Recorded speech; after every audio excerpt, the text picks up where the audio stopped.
My childhood, ये जो chapter लिया है भारत के पूर्व महान राष्ट्रपति एपीजे अब्दुल कलाम आज़ाद जी की ऑटोबायोग्राफी, जिसका नाम विंग्स ऑफ फायर रखा गया था उनके द्वारा। तो उसका एक एक्सट्रैक्ट, उसका एक हिस्सा लिया गया है और वो ये उनका हिस्सा है बचपन वाला। किसका हिस्सा? उनकी लाइफ का बचपन वाला जो हिस्सा है उसको यहाँ पे इस चैप्टर में रखा गया है। तो रीड करते हैं। Before you read, can you think of any scientist who have also been statesman? क्या आप एक ऐसे साइंटिस्ट के बारे में सोच सकते हैं जो महान राजनेता या इंडिया के स्टेटमैन रहे हैं? APJ Abdul Kalam, whose projects in science, defense, and nuclear technology guided India into the 21st century, became our 11th president in 2002।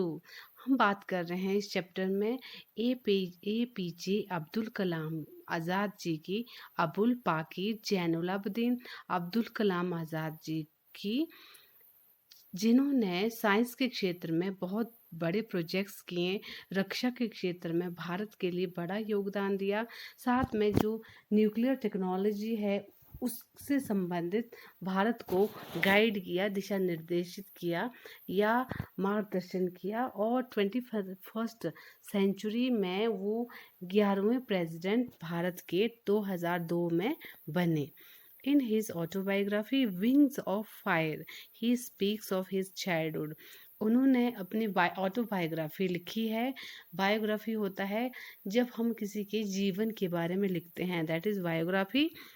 And जब कोई व्यक्ति अपने जीवन के बारे में खुद स्वयं लिखता है, दैट इज़ कॉल्ड ऑटोबायोग्राफी।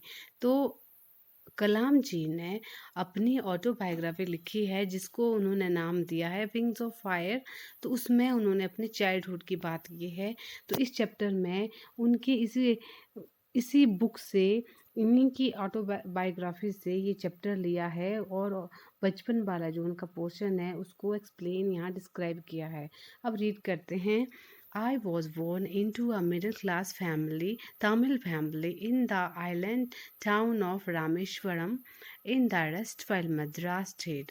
ये कहते हैं कलाम जी कहते हैं कि इनका जन्म, मेरा जन्म मतलब कहते हैं कौन? कलाम जी, कि मेरा जन्म एक तमिल फैमिली में हुआ है, मध्य वर्गीय फैमिली में हुआ है। और ये कहाँ हुआ है? रामेश्वरम में, जो कि पूर्व में, rest while means farmer, previous, तो जो पूर्व में एक मद्रास स्टेट के नाम से जाना जाता था, और अब ये कहाँ पर है? किस स्टेट में है? तमिलनाडु में है। रामेश्वरम टाउन तमिलनाडु का एक कोस्टल या आइलैंड है। अगर आप मैप पे देखोगे तो रामेश्वरम बिल्कुल कोस्टल लाइन में है और एक टापू सा है, एक आइलैंड है, एग्जिस्ट करता है तमिलनाडु में। और साथ में ये पूर्व में मद्रास स्टेट के नाम से जाना जाता था, ये जो जहाँ पर रामेश्वरम है। My father Jainulobbin had neither much formal education nor much wealth। और कहते हैं कलाम जी कि इनके जो फादर थे जैनुलाब्दीन, वो ना तो ज़्यादा पढ़े लिखे थे, स्कूल नहीं गए थे, और ना ही उनके पास ज़्यादा वेल्थ थी, धन दौलत थी, रिचेस थे।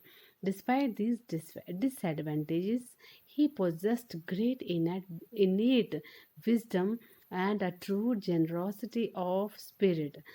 इसके बावजूद भी पोजेस होता है अधिकार करना, ऑक्यूपाई करना, या किसी को अपने अधीन करना।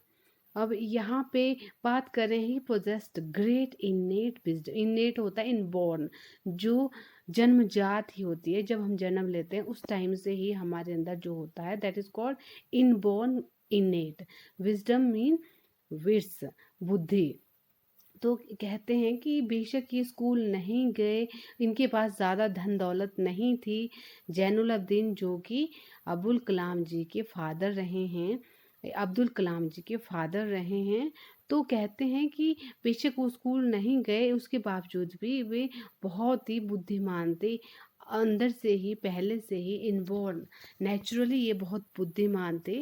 And a true generosity of spirit. generosity mean kindness, kindness mean दयालु, एक दयालुता की भावना वो रखते थे। कहने का मतलब वो बहुत अच्छे इंसान थे, बहुत दयालु थे और साथ में बहुत ज़्यादा नेचुरली ही वो बुद्धिमान भी थे। He had an ideal helpmate in my mother, और उनके पास एक बहुत ही अच्छा दोस्त था, उनकी बहुत ज़्यादा हेल्प करने वाला था वो दोस्त। वो उनकी हेल्पर कौन था? एक आदर्श, एक जिसे हम कह सकते हैं आदर्श मेट कंपेनियन कौन था उनका? उनकी माता जी, मतलब अब्दुल कलाम जी की माता जी उनके फादर को काफ़ी ज़्यादा हेल्प करती थी, जिनका नाम आशियामा जिनका नाम आशियामा था। I do not recall the exact number of people she fed every day, but I am quite certain that far more outsiders ate with us than all the members of our own family put together. अब कलाम जी कहते हैं कि उन्हें याद नहीं है, recall means remember, उन्हें exactly याद नहीं है, पूरा नंबर याद नहीं है कि जितना वो बाहर वाले लोगों को खाना खिलाया करती थी। इट मीन कि जितना उनकी फैमिली मेंबर्स थे, फार मोर यहाँ यूज किया गया है, but I am quite certain that far more outsider, far more की बात कर रहे हैं यहाँ पर, मीन्स इनकी माता जी बाहर वालों, इतने बाहर वालों को खाना खिलाते थे, जितने फैमिली मेंबर थे उससे भी बहुत ज़्यादा लोगों को, वो बाहर वाले लोगों को रोज़ खाना खिलाया करती थी। इट मीन वो इतने कंपैशनेट, इतने ज़्यादा दयालु, इतने ज़्यादा जेनरस फैमिली थी और पेरेंट्स थे किसके? कलाम जी के। I was one of many children, a short boy with rather undistinguished looks, born to tall and handsome parents. ये कहते हैं कलाम जी कि मैं, हमारी फैमिली में बहुत सारे बच्चे थे मेरे पेरेंट्स के। कहते हैं कि मैं अपने बहुत भाई बहनों में से या बहुत बच्चों में से एक बच्चा था और मैं छोटा था, मतलब मेरा जो हाइट था बहुत छोटा था, और अनडिस्टिंग्विश्ड लुक, मतलब नॉर्मल सी लुक थी, कोई ख़ास नहीं थी। आई वॉज नॉट हैंडसम, तो मैं कॉमन लुक वाला एक छोटा सा बॉय था, जबकि जो मेरे पेरेंट्स हैं काफ़ी लंबे हैं और हैंडसम हैं। इनके माता पिता सुंदर थे, लेकिन ये अपने आप को देखते हैं कि छोटे थे और साथ में एक कॉमन फीचर वाले लुक वाले बच्चे थे। We lived in our ancestral house which was built in middle of 18th 19th century. ये कहते हैं कि ये, मतलब कलाम जी और इनका परिवार एक अपने पुरखों के, बुजुर्गों के हाउस में, टाइम के हाउस में रहते थे। Ancestral means four father, ancestor मतलब जो हमारे बुजुर्ग होते हैं, फोर फादर्स, तो मीन्स कि ये कहाँ रहते हैं, इनका जो घर है वो पूर्वजों से उनको मिला है, कई पीढ़ियां इसमें रहती आ रही हैं, और ये घर 19th सेंचुरी के मिडल में बना था। It was a fairly large Pakka house made of limestone and brick on the Mosque Street in Rameshwaram. अब रामेश्वरम की जो मस्जिद वाली गली है, उस गली में ये घर इनका पक्का ईंट का, लाइमस्टोन का पक्का घर बना था, और ये 19th सेंचुरी के मिडल में बना था, और ये इनके फादर को बुजुर्गों से विरासत में मिला था। पूरा परिवार इसमें रहता था। My austere father used to avoid all inessential comforts and luxuries. Austere means very strict and disciplined. ये कहते हैं कि जो इनके फादर थे बहुत स्ट्रिक्ट थे और डिसिप्लिन थे, और ये ज़िंदगी में जो ज़रूरी चीज़ें नहीं हैं, जो अनावश्यक कंफर्ट है, अनावश्यक जो भोग विलास है, उससे ये अपने आप को अवॉइड रखते थे, दूर रहते थे। जिस चीज़ का यूज़ नहीं है कंपल्सरी, उसको वो अवॉइड करते थे। कौन? इनके father. However, all necessity were provided for in term of food, medicine और clothes। और कहते हैं कलाम जी कि इनको बेशक जो एक्स्ट्रा इन असेंशियल अनावश्यक कंफर्ट और लग्जरी से दूर रखा गया है बच्चों को इनके फादर के द्वारा। लेकिन जो बच्चों के लिए ज़रूरी फूड, मेडिसिन और क्लॉथ्स होते थे, कपड़े होते थे या ज़रूरी चीज़ें होती थी, वो बेशक इनको फुली प्रोवाइडेड थी इनके पेरेंट्स के द्वारा, फादर के द्वारा। In fact I would say mind was a very secure child. ये कहते हैं कलाम जी कि ये कहते हैं कि मैं बिल्कुल सुरक्षित हूँ उनके हाथ में, मेरा बचपन बिल्कुल सुरक्षित था इनके पेरेंट्स के हाथ में, both materially and emotionally. Material means हर चीज़ें उनको प्रोवाइड की गई थी जो असेंशियल है, और एक्स्ट्रा फालतू की चीज़ों से इनको दूर रखा गया था। तो इस तरह से मटेरियली भी ये सेफ थे और इमोशनली भी, कहने का मतलब इनको डिसिप्लिन, सिंसियरिटी, लव, एवरीथिंग घर में मिल रहा था। अब चलते हैं नेक्स्ट की तरफ। The second world war broke out in 1939 when I was 8 years old। अब बात करते हैं कलाम जी कि जब दूसरा विश्व युद्ध शुरू हुआ, कब शुरू हुआ? 1939 में शुरू हुआ था, और तब ये 8 साल के थे। इट मीन इनका जन्म 8 साल पहले कब हुआ था? 1939 में विश्व युद्ध शुरू हुआ, सेकेंड वर्ल्ड वॉर, और इनका जन्म हुआ था 1931 में। तब ये 8 साल के उस टाइम हुए थे। For reason I have never been able to understand a sudden demand for tamarind seeds erupted in the market। अब ये समझ नहीं रहे थे क्योंकि तो बच्चे थे, 8 साल के बच्चे थे। तो कहते हैं कि मैं ये तो नहीं समझ पाया कि जो एकदम से उस समय टैमरिंड सीड, जो इमली के जो बीज हैं, उनकी मार्केट में मांग एकदम से बढ़ गई थी। I used to collect the seeds and sell them in sell them to a provisional shop on Mosque street. और कहते हैं कि मैं बहुत कोशिश करता था, और मैं बिल्कुल क्या करता था, इनको जो टैमरिंड सीड है, इमली के जो बीज हैं, उनको इकट्ठा करता था, और मस्जिद गली में एक वहाँ पर प्रोविज़न शॉप बनाई गई थी इनको खरीदने के लिए, वहाँ पर बेचा करता था। किसको? टैमरिंड सीड को। और तब ये 8 साल के थे। A day's collection would fetch me the princely sum of 1 anna. 1 आना पुराने टाइम में 1 आना होता था 6 पैसे की, 6 पैसे की इक्वल। 6 पैसे का 1 आना बनता था पुराने टाइम में, और वो भी काफ़ी अच्छा खासा माना जाता था। अब ये कहते हैं कि एक दिन में वो इतनी कलेक्शन कर लेते थे टैमरिंड सीड की, और उनको बेचकर उनको काफ़ी अच्छा खासा, मतलब 1 आना इनको मिल जाता था। इन इन मतलब ये बच्चे थे, तो इनके लिए 1 आना भी बहुत ज़्यादा प्रिंसली सम लगता था उस समय। My brother-in-law Jalaluddin would tell me stories about the word war, which I would later attempt to trace in the headlines of Dinamani। अब उस टाइम जो तमिल जो हेडलाइन अखबार हुआ करती थी, दीनामानी, तो कहते हैं कि जो इनके ब्रदर इन लॉ है, जो जीजा है जलालुद्दीन, वो इनको वॉर की, युद्ध संबंधी कहानियाँ बताया करते थे। बाद में वो दीनामानी अखबार की हेडलाइन में उन स्टोरीज़ को जो इनके जीजा जी इनको बताते थे, उनको ढूंढा करते थे। आर एरिया बीइंग आइसोलेटेड, हमारा जो एरिया था रामेश्वरम, ये कहते हैं कलाम जी कहते हैं जो इनका एरिया था काफ़ी एकांत था, आइसोलेटेड था, अलोन था। ये बिल्कुल शांत था, बिल्कुल आइसोलेटेड मीन्स जो अकेला होता है, अलोन, अलोन था। किसी तरह से कोई प्रभाव वॉर का नहीं सामने आया था। Was completely unaffected by the war, कहते हैं कि बिल्कुल अकेला था, कोई किसी तरह से कोई प्रभाव हमारे शहर पर, हमारे कस्बे पर किसी तरह से नहीं हुआ था। But soon India was force to join the allied forces and something like a state of emergency was declared. अब कहते हैं जैसे ही, क्योंकि इंडिया तब उस समय ब्रिटिश के अंडर था, और ब्रिटिश अलाइड सर्विस की तरफ से लड़ रहा था। तो जब सेकेंड वर्ल्ड वॉर हुआ, एक तरफ मित्र राष्ट्र, उनको अलाइड फोर्सेस बोला गया था, और दूसरी तरफ धुरी शक्तियाँ थी, that is Japan, Germany and Italy. तो एक तरफ 3 देश लड़ रहे थे, और बाकी जो मित्र राष्ट्र थे जिनको अलाइड फोर्सेस बोला गया, वो लड़ रहे थे।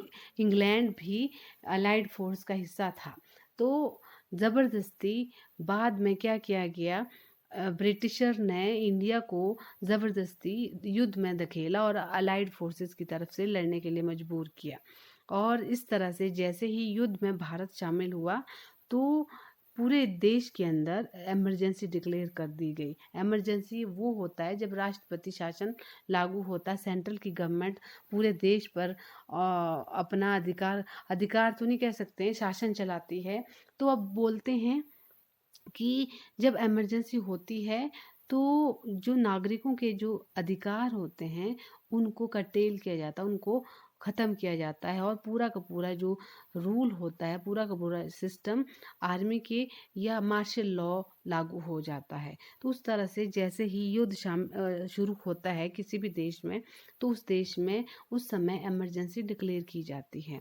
तो कहते हैं कलाम जी उस समय भी जब भारत इसमें गया, युद्ध में शामिल हुआ, तो भारत में भी इमरजेंसी डिक्लेयर की गई। The first casualty came in the form of the suspension of train halt at Rameswaram station. सबसे पहले जो रिजल्ट आया, सबसे पहला जो घटना घटी, कौन सी घटना इस इमरजेंसी के बाद, वो था, ऐसे तो हर बार रामेश्वरम स्टेशन पर ट्रेन रुका करती थी, कुछ टाइम के लिए हॉल्ट करती रुकती थी, लेकिन जैसे ही इमरजेंसी डिक्लेयर हुई तो उसका जो रुकना है बंद हो गया, उसको कैंसिल किया गया।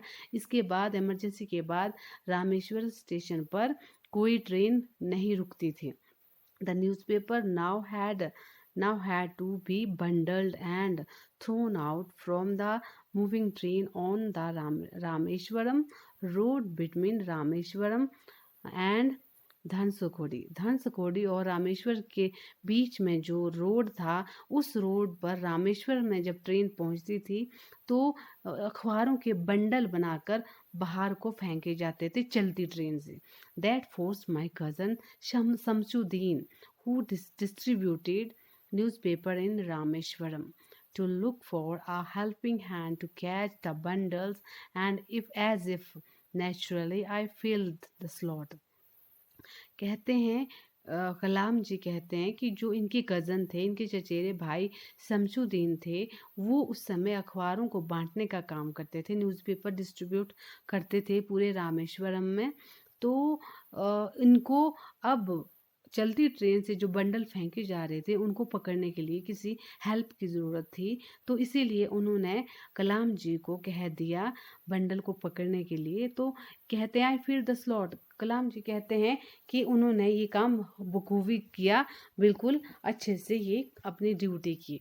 Shamsuddin help me earn my first wages, और कहते हैं कि जो शमसुद्दीन है, इनके जो कज़न ब्रदर थे, उन्होंने हेल्प किया उनको, इनका जो पहली सैलरी थी लाइफ की, उनको उसको प्राप्त करवाने में शमसुद्दीन ने काफ़ी मदद की। कहने का मतलब उन्होंने उनको इसके बदले वेतन दिया जो उनकी लाइफ की फर्स्ट सैलरी थी, किसकी, कलाम जी की लाइफ की।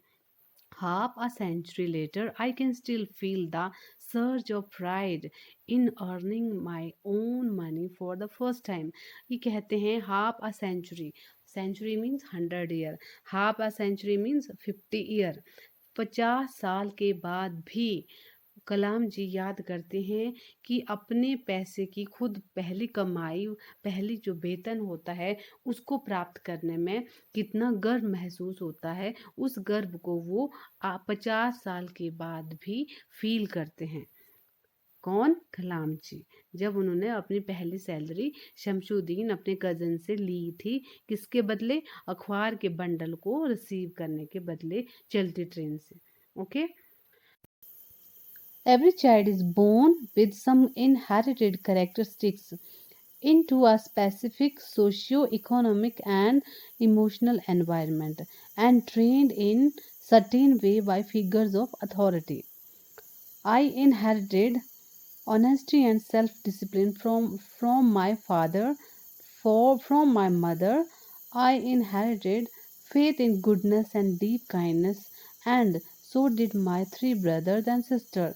कलाम जी कहते हैं कि जब एक बच्चा जन्म लेता है, उसके जन्म के बाद उसको कुछ उसके वंशज होने के नाते अपने पूर्वजों से, पुरखों से कुछ गुण मिलते हैं, और साथ में उसके पारिवारिक बच्चे के परिवार में जैसा सामाजिक, आर्थिक और इमोशनल एनवायरनमेंट होता है, socio economic and emotional environment means सामाजिक, आर्थिक और भावनात्मक, कितना उसको प्यार मिलता है, उसकी आर्थिक कंडीशन क्या है, या फिर समाज में उनका कैसा सोशल दायरा है, वो कैसे फ्रेंडली होते हैं, परिवार का जो माहौल एनवायरनमेंट, ये डिपेंड करता है। वहाँ से उनको क्वालिटीज़ आती है एवरी चाइल्ड को, और साथ में trend in certain veg bye figures of authority. इसके अलावा जो परिवार में या स्कूल में टीचर के द्वारा या परिवार में पेरेंट्स के द्वारा बच्चों को ट्रेन किया जाता है, और ट्रेन करके जो क्वालिटीज़ उनके अंदर डेवलप होती है। तो साथ में जो कलाम जी कहते हैं कि आई inherited honesty and self discipline from my father, कि इनके पिताजी से इनको कलाम जी को क्या मिला, कौन से गुण मिले, क्वालिटीज मिली, that is honesty and self discipline, ईमानदारी और आत्म अनुशासन। ये उन्होंने अपने फादर से सीखा है, ये गुण उनके उधर से आए हैं। और इनकी माता जी से इनको बहुत ही अच्छी क्वालिटीज मिली है, और वो क्या है, अच्छाई में विश्वास रखना और साथ में गहरी दयालु भावना रखना है, गहराई से दूसरों पर दया भावना रखना, दूसरों के लिए बहुत ही सहानुभूति की जो भावना रखना है, वो उन्होंने अपने मदर से सीखा है। ये क्वालिटी उनको वहाँ से आई है। And so did my 3 brothers and sister, और मुझे ही नहीं बल्कि इसी तरह मेरे जो 3 भाई बहन हैं, उनको भी ये क्वालिटीज़ मदर और फादर से इनको मिलती है या मिली है। I had 3 close friends in my childhood, Ramanand Shastri, Aravindan and Shiva प्रकाशन। कलाम जी कहते हैं कि मेरे बचपन में 3 बहुत ही गहरे बेस्ट फ्रेंड थे, गहरे मित्र थे, अच्छे दोस्त थे, और उनका नाम क्या था, रामानंदन शास्त्री, अरविंदन और शिवा प्रकाशन। ये तीनों इनके बहुत बेस्ट फ्रेंड थे और अच्छे दोस्त थे। All these boys were from Orthodox Hindu ब्राह्मण फैमिलीज, और ये तीनों के तीनों जो इनके दोस्त हैं बच्चे, ये एक ऑर्थोडॉक्स हिंदू ब्राह्मण फैमिली से बिलोंग करते हैं। ऑर्थोडॉक्स मतलब जो स्ट्रिक्टली अपने कल्चर को, अपने रिचुअल्स को फॉलो करते हैं, मतलब ये ऐसी फैमिली से बिलोंग करते थे। कौन, इनके दोस्त, जो स्ट्रिक्टली अपने हिंदू ब्राह्मण धर्म को फॉलो करते थे strictly. As children, none of us ever felt any difference amongst ourselves because of our religious differences and upbringing. और ये कहते हैं, कौन कहते हैं, कलाम जी कहते हैं कि हम बेशक अलग अलग धर्मों से संबंधित थे। ये तीनों ब्राह्मण फैमिली से था, मैं मुस्लिम फैमिली से था, उसके बावजूद भी हमने कभी भी हमारे डिफरेंसेस, धर्म का अलग होने के बावजूद भी, या हमारे जो रिलीजन है वो अलग थे, उसके बावजूद भी हमने कभी भी अंतर कभी भी फील नहीं किया, डिफरेंस हमें कभी महसूस नहीं हुआ, क्योंकि हमारा जो पालन पोषण है इस तरह से ही हुआ। In fact, Ramananda Shastri was the son of Pakshi Lakshmana Shastri, the highest priest of the Rameshwaram temple. और कहते हैं, हालांकि अगर तथ्यों की बात करें तो रामानंदन शास्त्री जो थे, रामानंद शास्त्री पक्षी लक्ष्मण शास्त्री के बेटे थे, और ये पक्षी लक्ष्मण शास्त्री रामेश्वरम टेम्पल मंदिर के पुजारी थे। Later he took over the priesthood of the Rameshwaram temple from his father. और बाद में इनके पिताजी के बाद, किनके पिताजी के बाद, रामानंदन शास्त्री के जो पिताजी पक्षी लक्ष्मण शास्त्री थे, उनके पिताजी के बाद रामानंद शास्त्री ही रामेश्वरम टेम्पल के पुजारी बने थे। और इसके बाद बोलते हैं, Aravindan went into the business of arranging transport for visiting pilgrims. और जो अरविंदन बड़े होके किस बिजनेस में चले गए, रामानंदन शास्त्री तो रामेश्वरम टेम्पल के प्रीस्ट बन गए, पुजारी बन जाते हैं बड़े होकर, और अरविंदन थे और वो बन जाते हैं पिलग्रिम्स के लिए, वो ट्रांसपोर्ट का क्या करते थे, अरेंज करते थे। पिलग्रिम्स होते हैं जो विजिटर जाते हैं होली श्राइन पर, तीर्थ यात्राओं पर जो श्रद्धालु जाते हैं, दे आर कॉल्ड पिलग्रिम्स। तो अरविंदन पिलग्रिम्स के लिए ट्रांसपोर्ट, यातायात का, गाड़ियों का प्रबंध करने का बिजनेस उन्होंने किया। एंड शिव प्रकाशन became a catering contractor for the southern railway. और जो शिव प्रकाशन थे वो सर्दर्न रेलवे, दक्षिणी रेलवे के लिए वो ठेकेदार बन गए केटरिंग का। केटरिंग मतलब जो रेलवे में, रेलगाड़ियों में खाने पीने का जो अरेंजमेंट किया जाता है, दैट इज कॉल्ड केटरिंग। तो शिव प्रकाशन ने केटरिंग का काम किया, केटरिंग ठेके लेने शुरू कर दिए सर्दर्न रेलवे में। During the annual Shri Sita Rama Kalyanam ceremony, our family used to arrange boats with a special platform for carrying idols of the Lord from the temple to the marriage site situated in the middle of the pond called Ramatirtha, which was near our house.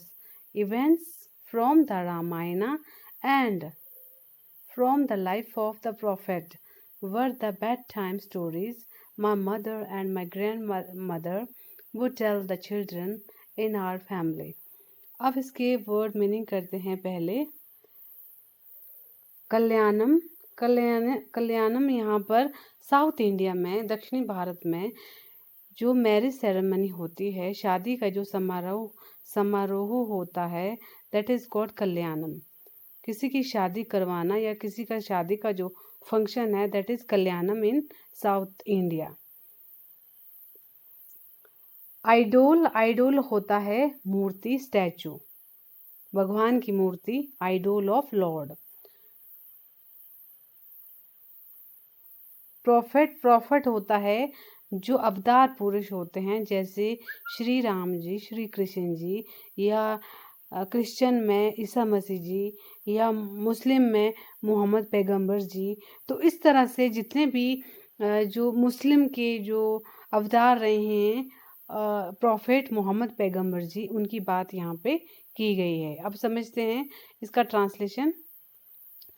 कलाम जी कहते हैं कि जब भी वार्षिक रामा सीता कल्याणम ceremony समारोह होता था, मतलब दक्षिण भारत में जो राम सीता की साल में एनुअल एक बार शादी करवाई जाती है, और उस फंक्शन को वहाँ पर सीता रामा कल्याणम कहा जाता है। तो यहाँ बात कर रहे हैं उस सेरेमनी की कलाम जी, कि जब भी वार्षिक साल में रामा सीता कल्याणम का जो फंक्शन होता था, तो उसमें, उस फंक्शन में हमारी जो फैमिली, मतलब इनकी कलाम जी की फैमिली बोट्स का अरेंज करती थी। किसके लिए बोट्स का अरेंज करती थी? किश्तियों का अरेंजमेंट करती थी। जो आइडोल होते थे, भगवान की जो मूर्तियाँ होती थी, उनको प्लेटफॉर्म, शादी वाली जगह पर ले जाया जाता था इनकी बोट में। और वो जगह कहाँ थी? वो मंदिर में शादी करवाई जाती थी, और वो साइड थी, वो जगह सिचुएटेड थी, एक पौंड था जिसको रामा तीर्था कहा जाता है। और ये जो रामा तीर्था मंदिर है, जगह है, ये पौंड के बीच में है। और इस पौंड के बीच में ये आइडोल, भगवान की मूर्ति ले जाई जाती थी, और इनको ले जाने के लिए कलाम जी की फैमिली किश्तियों का प्रबंध किया करती थी। तो आगे कहते हैं कि जो इनके दादी और मदर होते हैं, मम्मी और दादी होती हैं, वो इन्हें बेड टाइम, जब जैसे बच्चों को दादी और अम्मा या मम्मा या दादी क्या करते हैं, बच्चों को कहानियाँ सुनाती हैं, तो वैसे ही कलाम जी को भी इनकी मदर और इनकी ग्रैंड मदर कहानियाँ सुनाती हैं। किस चीज़ की? रामायण की, उनके कैरेक्टर्स की, और साथ में जो मोहम्मद पैगंबर हैं, उनकी ये कहानियाँ उनको सुनाया करती थी। जब भी ये सभी बच्चे बेड पर शाम को बैठते थे अपनी फैमिली के साथ। तो इस तरह से ये हम कह सकते हैं कि इनको देखो किस तरह का माहौल रहा है, काफ़ी मिला जुला या कम्युनल हार्मनी की यहाँ पर बात की है कि हाँ, हमें हर धर्म वालों को रिस्पेक्ट करना चाहिए, तभी हम मिलके उस जगह पर रह सकते हैं और हैप्पी लाइफ स्पेंड कर सकते हैं। One day I was in fifth standard at the Rameshwaram Elementary School. एक दिन जब मैं फिफ्थ क्लास में पढ़ता था एलिमेंट्री रामेश्वरम के एलिमेंट्री स्कूल में, a new teacher came to our class. एक नए टीचर हमारी क्लास में आते हैं, कक्षा में आते हैं। I used to wear a cap which marked me as a Muslim. और मैं हमेशा कैप पहनता था जो कि मुस्लिम बच्चे पहनते हैं। मुस्लिम लोग जैसे राउंड कैप पहनते हैं, तो वैसे ही कलाम जी कहते हैं कि मैंने भी इस तरह से ही एक कैप पहना था जिससे पता चलता था कि मैं एक मुस्लिम बॉय हूँ। And I always sat in the front row next to Ramananda Shastri. और ये कलाम जी कहते हैं कि मैं बैठा करता था कहाँ पर, सामने फर्स्ट रो में पहली ही पंक्ति में रामानंद शास्त्री के साथ बैठा करता था। हु वोर द सेक्रेट थ्रेड, जो कि सेक्रेट होता है होली, पवित्र, जो कि क्योंकि रामानंद शास्त्री ब्राह्मण थे, तो जो वो धागा ब्राह्मण पहनते हैं जिसे जनेऊ कहा जाता है, तो वो उस धागे को, जनेऊ को पहनते थे रामानंद शास्त्री। और जब वो दोनों फिफ्थ स्टैंडर्ड में थे, the new teacher could not stomach a Hindu priest son sitting with a Muslim boy. और जो हमारे नए टीचर थे, उनको ये बात डाइजेस्ट नहीं हुई कि एक हिंदू पुजारी का बेटा एक मुस्लिम बॉय के साथ बैठा है। In according with our social ranking as the new teacher saw it. और हमारी सोसाइटी में जो सोशल रैंकिंग है, मतलब अलग अलग जातियां हैं, उसके हिसाब से एक रैंकिंग मिला है सबको। जैसे हिंदू धर्म में सबसे टॉप पर रखा गया है ब्राह्मण को, जो शुरू में 4 वर्ग हुआ करते थे, 4 कैटेगरी हुआ करते थे। अगर हम हिस्ट्री की बात करें कि उसमें वर्ग के आधार पर काम डिवाइड किया गया था, और जो नॉलेज गिविंग का काम करते थे उन्हें पंडित कहा गया है, ब्राह्मण कहा गया है। और जो युद्ध लड़ने जाते थे वॉरियर, उन्हें क्षत्रिय कहा जाता है। और जो बिजनेस करते थे उन्हें वैश्य कहा गया।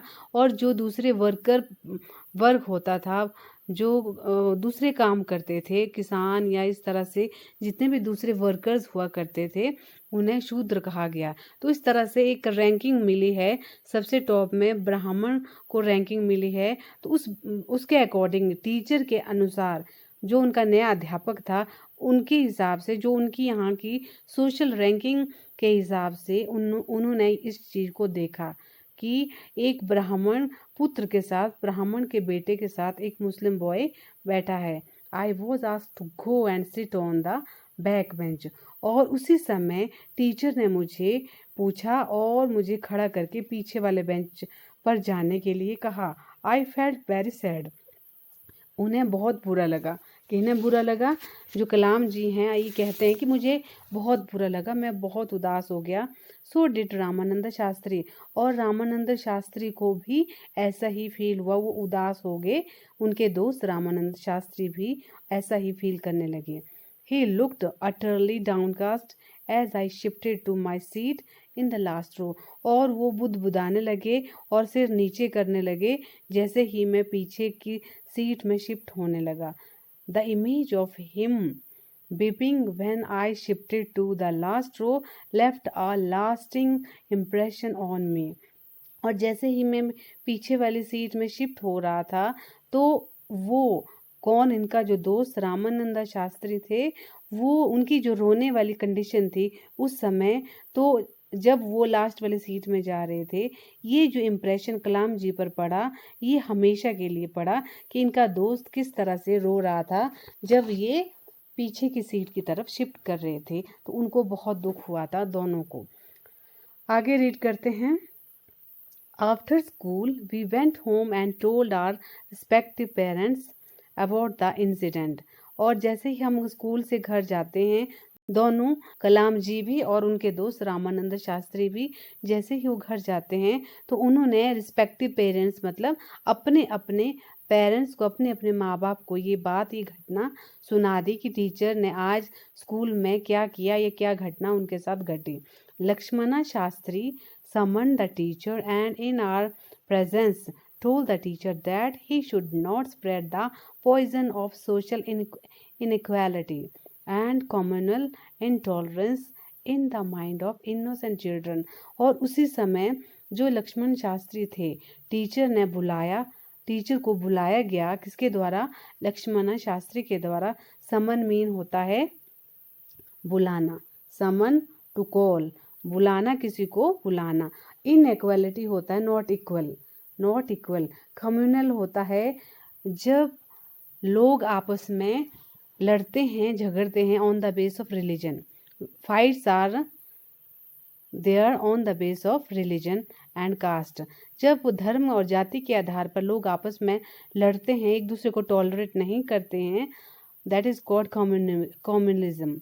और यहाँ बात कर रहे हैं कम्युनल होता है अलग अलग ग्रुप, अलग अलग जो धर्म के लोग हैं वो आपस में अगर मिल के रहेंगे तो कम्युनल हार्मनी, अगर मिल के नहीं रहेंगे तो कम्युनल इनटॉलरेंस आ गया। टॉलरेंस मीन एक दूसरे को टॉलरेट नहीं करना। ओके, तो इस तरह से अब आगे इसको स्टडी करते हैं। जैसे ही लक्ष्मण शास्त्री ने उन्हें टीचर को बुलाया और उन्हीं की प्रेजेंस में, बच्चों की प्रेजेंस में, रामानंद शास्त्री और कलाम जी के प्रेजेंस में ही टीचर को काफ़ी डांटा और साथ में ये कहा गया कि आप बच्चों के दिमाग में, इन मासूम बच्चों के दिमाग में ये जहर, सामाजिक असमानता और सांप्रदायिकता मत फैलाएं। मतलब सामुदायिक जो इनटॉलरेंस है, इसका जहर इनके दिमाग में मत घोलें। He bluntly asked the teacher to either apologize or quit the school and the island. और उन्होंने शार्पली, बिल्कुल ब्लंटली कहा। ब्लंटली होता है स्पीक विदाउट डेलिकेसी, अब्रप्टली। मतलब जब इस तरह से कोई व्यक्ति कहता है कि सामने वाले, क्लियर कट कहना कि सामने वाले की फीलिंग की वो परवाह नहीं करता है, that is called bluntly, abruptly किसी को कहना। तो उन्होंने बिल्कुल रूढ़ता से कहा, बिल्कुल स्पष्ट कहा किसको? टीचर को, लक्ष्मण शास्त्री ने, कि आप क्या करें, या तो अपोलोजाइज करें, से सॉरी। अपोलोजाइज मीन से सॉरी। या तो इन बच्चों को सॉरी बोलें या फिर अभी स्कूल और इस आइलैंड को छोड़ दें। आइलैंड मीन्स जो रामेश्वरम है वो एक एज, समुद्र के किनारे पर है बिल्कुल, और वो जो एरिया है लगभग आइलैंड जैसा है, बिल्कुल एज पर है तमिलनाडु में। तो इसीलिए बोला है कि इस आइलैंड को या स्कूल को छोड़ दें या फिर इन बच्चों से अपोलोजाइज करें, सॉरी का मांगें। Not only did the teacher regret his behaviour but the strong sense of conviction Lakshman Shastri conveyed ultimately reform this young teacher. और फिर क्या होता है, कलाम जी कहते हैं कि ना केवल इस टीचर ने रिग्रेट किया, रिग्रेट होता है पश्चाताप करना, रिमोर्स मतलब सॉरी कहना या उसको गलत फील होना, कि पश्चाताप करना कि सच में उनका जो बिहेवियर था उस पर उन्होंने सॉरी किया, रिग्रेट, रिमोर्सफुल रहे।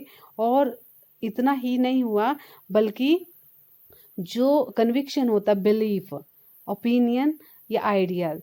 बिलीफ किसका? बिलीफ जो लक्ष्मण शास्त्री का जो विश्वास था कम्युनल हार्मनी में या इक्वालिटी में, समाज सोशल इक्वालिटी में जो बिलीफ था उनका, वो बहुत स्ट्रॉन्ग था। तो उसको देखकर उन जो नए यंग टीचर आए थे जिनका ये बिहेव रहा था, उनको भी मनाने में या उनको सुधारने में इनका ये बिलीफ काम आया। या उसकी वजह से ना केवल उन्होंने सॉरी मांगी बल्कि अपना बिहेव भी चेंज किया उस यंग टीचर ने, क्योंकि इनका जो कन्विक्शन देखकर, इनका ओपिनियन, लक्ष्मण शास्त्री का ओपिनियन देखकर वो काफ़ी प्रभावित हुए, कन्विंस हुए अपने बिहेव को चेंज करने के लिए। नेक्स्ट चलते हैं। On the whole the small society of Rameswaram was very rigid in term of segregation of different social groups. Segregation means separation. Rigid mean very hard. अब कहते हैं कलाम जी, और जो रामेश्वरम का जो सोसाइटी थी, समाज था, वो कई अलग अलग टुकड़ों में बंटा हुआ था और हर ग्रुप अपने अपने ग्रुप को स्ट्रिक्टली फॉलो करते थे। यहाँ की जो सोसाइटी है, कहाँ की? रामेश्वरम की। कैसी थी उस समय?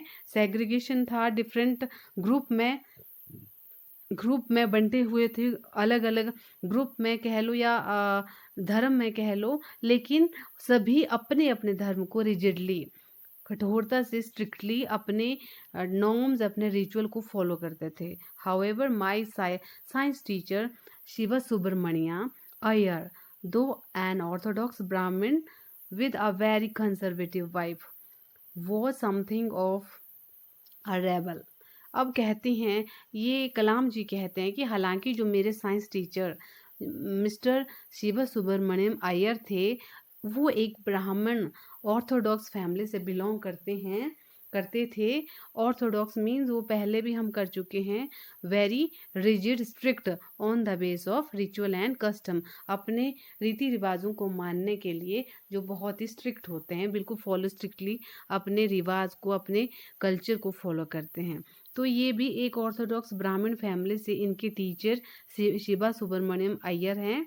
और उनकी वाइफ बिल्कुल कंजर्वेटिव मतलब बिल्कुल ट्रेडिशनली, टोटली ट्रेडिशनली अपने ट्रेडिशन को बहुत ही गहराई से मानती हैं. इनकी जो वाइफ थी वो समथिंग ऑफ द रेबल, और उनके साथ भी कभी उनका क्या हुआ था, मन मुटाव कह लो या थोड़ा सामना सामना हुआ था. रेबल होता है वैसे प्रतिद्वंदता, कि आमने सामने वो हुए थे विचारों में. किस तरह से हुए थे देखते हैं. He did his best to break social barrier so that people from varying backgrounds could mingle easily. और उन्होंने काफ़ी कोशिश की. किसने कोशिश की, जो हम इनके जो साइंस टीचर थे शिवा सुब्रमण्यम अय्यर जी, उन्होंने काफ़ी कोशिश की थी. समाज में जो अलग अलग बैरियर्स लगे हुए थे, ग्रुप्स थे लोगों के, अलग अलग तरह के, अलग अलग बैकग्राउंड से, अलग अलग ग्रुप से, समुदाय से जो लोग आते थे, उनको इस तरह का माहौल देने की कोशिश की ताकि वो ईजिली मिंगल हो पाए, मिक्स हो पाए. मिंगल मीन मिक्स हो पाए, आपस में मिलके रह सके. He used to spend hours with me and would say, और वो कई कई घंटों तक मेरे साथ व्यतीत किया करते थे. कौन, इनके साइंस के टीचर. और कहा करते थे, और इनसे कहते थे, कलाम जी से क्या कहते थे, Kalam, I want you to develop so that you are on par with the highly educated people of big cities. ये कहते हैं कलाम जी से कि कलाम, तुम अपने आप को ऐसा डेवलप करो, ऐसे उन्नति करो पढ़ाई के क्षेत्र में, कि तुम एक बहुत जो हाईली एजुकेटेड लोग होते हैं, बड़ी बड़े शहरों में बहुत ही हाईली एजुकेटेड लोग होते हैं, उनके समकक्ष, ऑन पार मतलब उनके बराबर तुम आ जाओ, इतने हाईली एजुकेटेड पर्सन तुम भी बनो और अपने आप को फुली डेवलप करो. One day he invited me to his home for a meal. एक दिन इनके साइंस के टीचर ने इनको खाने पर घर में बुलाया, डिनर के लिए घर बुलाया. His wife was horrified at the idea of a Muslim boy being invited to dine in her ritually pure kitchen. और एक दिन जब उनको बुलाया गया तो इस आइडिया पर जो उनकी वाइफ थी, पत्नी थी, बहुत ही डर गई कि एक मुस्लिम बॉय को उन्होंने खाने पर बुलाया है और उनकी रिचुअली प्योर किचन का मतलब होता है कि जब अपने किचन में बाहर वाले आउटसाइडर, खासकर जिनको जिनको वो लोग लोअर कैटेगरी या निम्न जो रैंकिंग में है, उनको जब एंटर किचन में नहीं होने दिया जाता है, that is called ritually pure kitchen. तो अगर उनको एंटर किया जाता है तो इसका मतलब उनका जो किचन है इम्प्योर हो जाता है. तो ऐसा आइडिया है एक सोशल आइडिया के हिसाब से, विचार के हिसाब से. तो यहाँ पर भी जो उनकी वाइफ है इस तरह से डर जाती है कि उनके किचन में जो रिचुअली प्योर है, जो बाहर वालों के लिए अलाउड नहीं है, उसको किचन में खाने के लिए बुलाया जाता है. तो इस बात पर बहुत डर गई हैं वो. कौन, जो साइंस टीचर हैं उनकी wife Subramaniam Iyer ji. She refuse to serve me in her kitchen. और जैसे ही वो जाते हैं खाना खाने तो उनकी वाइफ ने कलाम जी को किचन में खाना देने के लिए मना कर दिया. Subramanya Iyer was not perturbed nor did he get angry with his wife.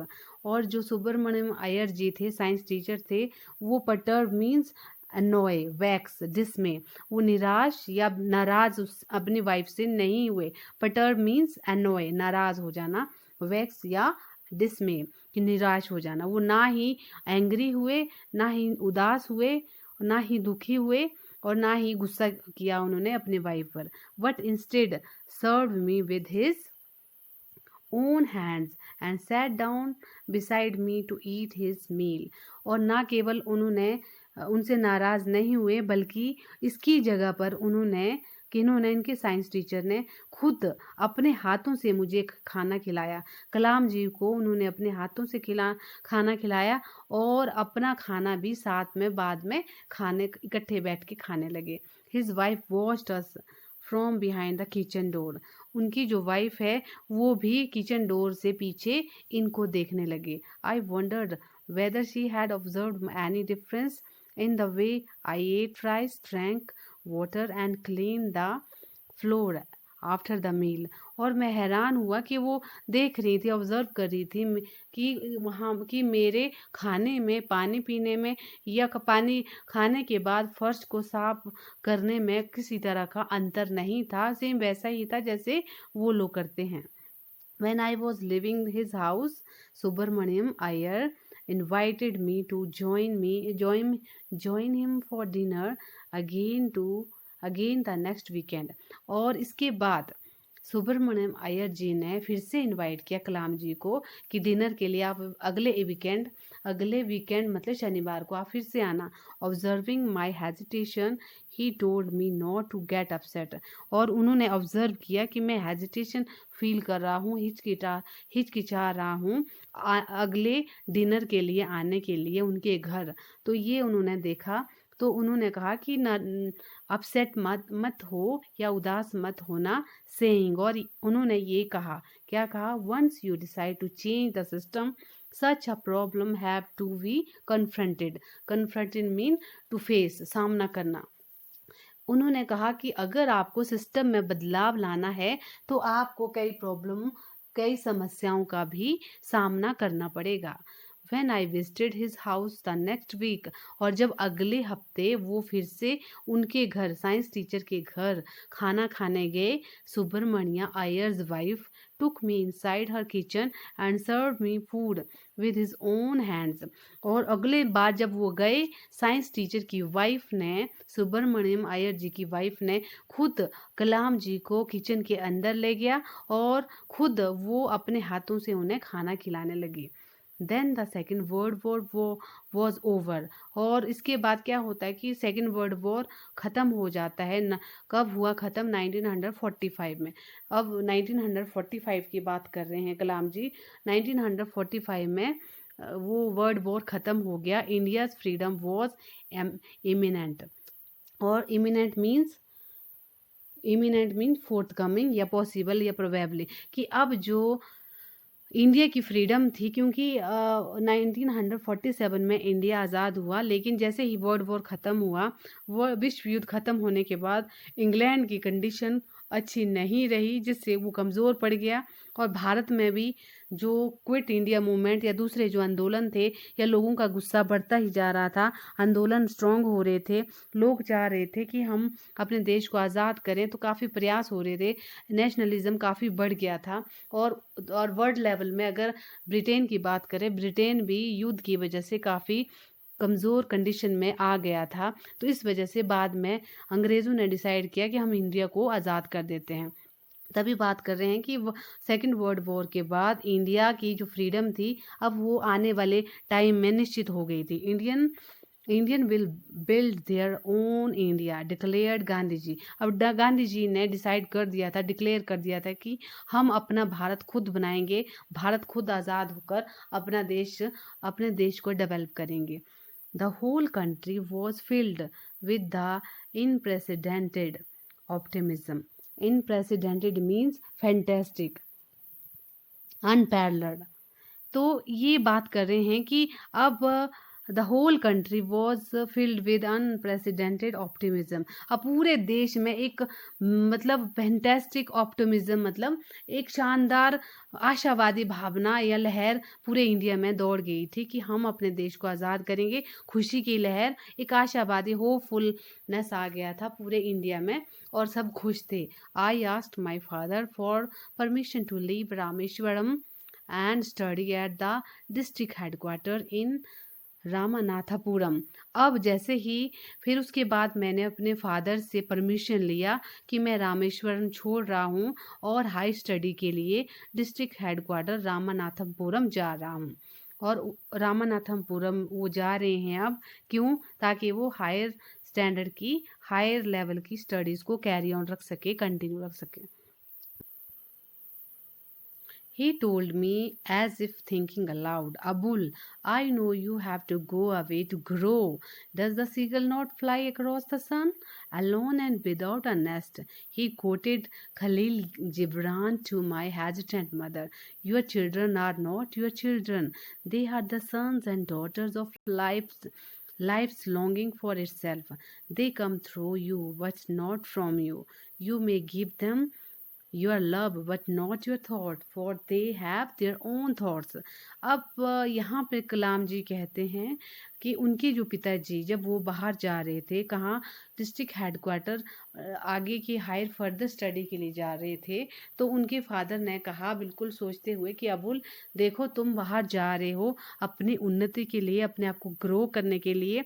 और ये भी कहते हैं कि सीगल के भी अपना नेस्ट नहीं होता है, अपना घोंसला नहीं होता है, फिर भी वो बहुत ऊंची उड़ान उड़ता है। कहने का मतलब वो इंस्पायर कर रहे हैं कि सन के ऊपर उड़ता है, ये नहीं देखता है कि मेरा घोंसला है या नहीं है।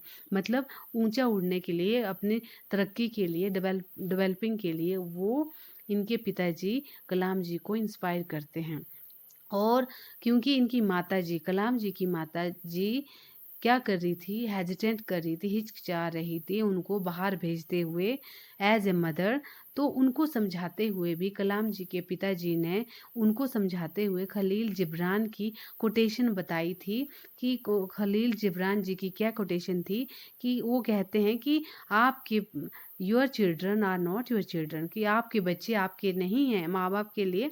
दे are the sons and daughter of life's longing for itself, कि वो तो किसके बच्चे हैं, बेटे और बेटियां हैं, वो तो अपनी इच्छाओं के बेटियां हैं, वो अपनी ज़िंदगी के लिए हैं बने हुए, ना कि हमारे लिए बने हैं। They come through you but not from you. और ये जिब्रान जी कहते हैं अपनी कोटेशन में कि माँ बाप के माध्यम से बेशक बच्चे आते हैं, लेकिन माँ बाप से नहीं आते। माँ बाप के पास बच्चे नहीं होते हैं, बल्कि उनके माध्यम से बेशक इस धरती पर आते हैं जरिया बन के, लेकिन उनसे उनके खजाने में ये नहीं है। You may give them your love. और कहते हैं कि आप अपने बच्चों को सिर्फ प्यार दे सकते हैं, अपने विचार नहीं दे सकते। क्यों नहीं दे सकते? क्योंकि उनके अपने विचार होते हैं, अपने सपने होते हैं, अपने लक्ष्य होते हैं।